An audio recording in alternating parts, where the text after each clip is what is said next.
La dernière fois, j'avais dit, on voit Bonnie qui a des flashbacks du Vietnam, ou là on pourrait carrément dire des flashbacks de Kuma, et on entrevoit ce qu'elle a vu des souvenirs de Kuma, et avec ça on se dit qu'on va avoir le droit à une rétrospective chialerie, comme One Piece en est coutumier.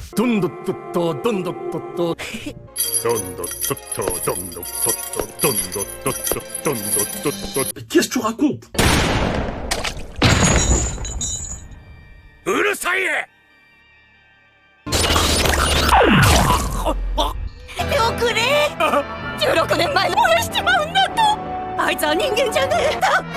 L'épisode 1133, il a été diffusé le 15 juin 2025 et on apprend de plus en plus ce qui s'est passé pour Kuma.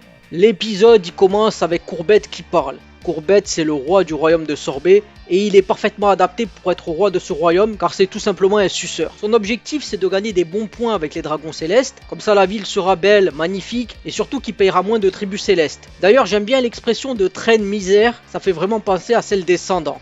Elle indique que François Hollande s'est déshumanisé au fil de sa conquête du pouvoir et qu'il qualifiait les pauvres de sans-dents. Faut pas déconner.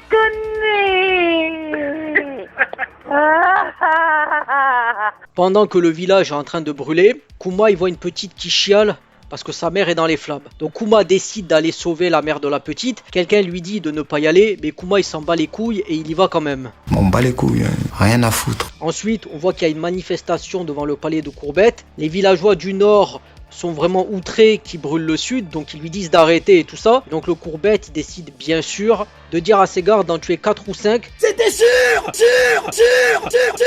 Ainsi ils fermeront leur gueule, ils arrêteront de péter les couilles et ainsi ils iront vaquer à leurs occupations quotidiennes. Et après bien sûr tu as Kuma qui arrive, qui est vraiment énervé, qui a la haine. Et t'as Bonnie qui s'inquiète pour lui en disant mon père est un trouillard, est-ce que ça va bien se passer pour lui? Si tu savais. Et à partir de ce moment-là, c'est Kuma Adventure, ou les aventures de Kuma en français. Voici ce qui se passe. Kuma il défonce Courbette. Courbette comme d'habitude il supplie, il dit je t'ai aidé, maintenant tu peux avoir pays. J'ai tué les traînes misères. D'ailleurs, on apprend que la mère de la fille a survécu. Non en fait elle est morte et la fille est chiale.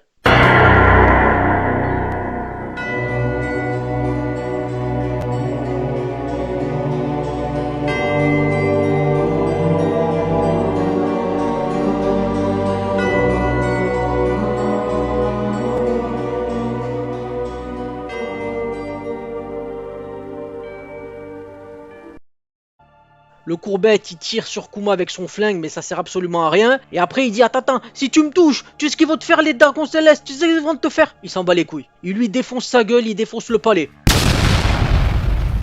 Ensuite Kuma il apprend que sa fille elle a le fruit de l'âge, c'est-à-dire qu'elle peut vieillir ou être plus jeune si elle le veut. Ensuite on apprend que Courbette il est pas mort, qu'il est allé voir la marine pour chialer en disant que Kuma c'était un tyran qui voulait brûler des gens alors que Courbette c'est le premier fils de pute. Petit fils de pute, je te précise bien un petit fils de pute hein. La première saloperie qui veut tuer des gens.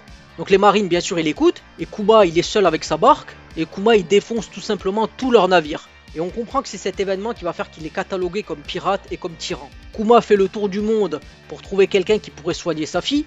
Kuma il revoit Dragon, et il apprend qu'une certaine personne pourrait sauver sa fille.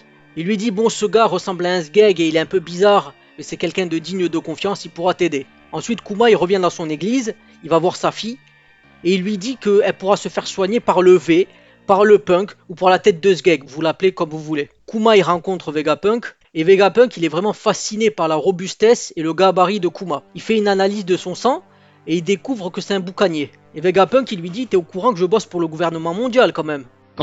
Et Kuma il dit mais Dragon il m'a dit que t'étais digne de confiance donc ça passe. Là Vegapunk il explique qu'il peut la soigner. Vegapunk, c'est possible. Vegapunk il explique qu'il peut la soigner, bien sûr c'est le Vegapunk, c'est la puissance, la référence, la science. Mais que ça va tout simplement coûter 5 milliards et 46 millions de berries. Donc il a deux choix, soit choper Barbe Blanche pour avoir sa prime, ou bien servir de cobaye pour créer les pacifistas. C'est-à-dire des clones guerriers défendant la veuve et les enfants. Afin que bien sûr au final ils puissent payer le tribut aux dragons célestes.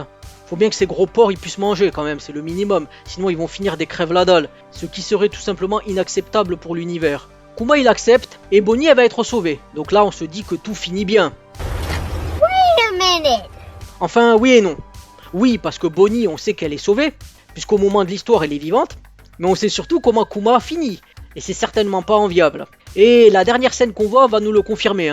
Saint-Saturne, ou G. Garcia pour les intimes, il dit tout simplement que Vegapunk est un pauvre con. Car pour lui, la valabilité d'une arme, elle est fonction du nombre de sang-dents qu'elle peut exterminer. Et qu'avec lui, t'inquiète pas que les choses, elles vont filer droit. Ne t'inquiète pas, ça va bien se passer. Bien se passer, ne t'inquiète pas. Vegapunk, il dit de Kuma que c'est un saint. Kuma, il répond que lui, c'est juste un pacifiste un peu trouillard. Et du coup, Vegapunk, en entendant la réponse de Kuma, il propose de nommer les clones qui sont à l'effigie de Kuma les pacifistas.